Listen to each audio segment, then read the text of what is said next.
Центр Института стратегических исследований Республики выпустил научно-методическое пособие по демографии, истории и культуре Башкир-Туймазинского района Безбашкортлар. О том, как правильно составить свою родословную, наглядно показывает это данное пособие. Здесь мы видим с вами конкретный алгоритм пошаговый. Для начала вы пишете заявление на имя главы, обращаетесь в районный архив и работаете с похозяйственными книгами.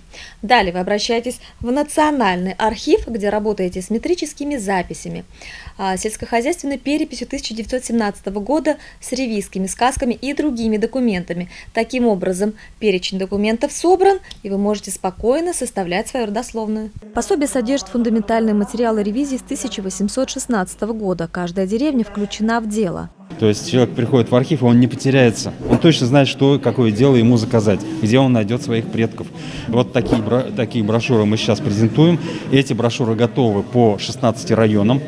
В 16 районах мы проведем презентации, мы покажем, расскажем людям. Рафиль Асылгужин картографированием занимается более 10 лет. Сегодня он презентует карту башкирских родов и деревень северо-западного Башкортостана. Из нее можно узнать, например, на землях какого рода основана деревня, какие родовые группы там проживают и много другой информации. Например, вот Туймазинский район возьмем, да? Сразу вот из этой карты видно, в пределах Туймазинского района проживают родовые группы и в основном Елат, и на востоке Канглы, и чуть-чуть Кубау.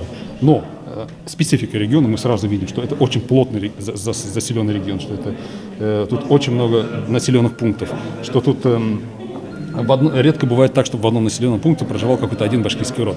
На презентации был представлен сайт Башархива. Это собственный проект Общества краеведов Республики Башкортостан, который открывает доступ к отсканированным подворным карточкам сельскохозяйственной переписи 1917 года. А это значит, что теперь более 5000 уникальных в своем роде документов теперь в открытом доступе.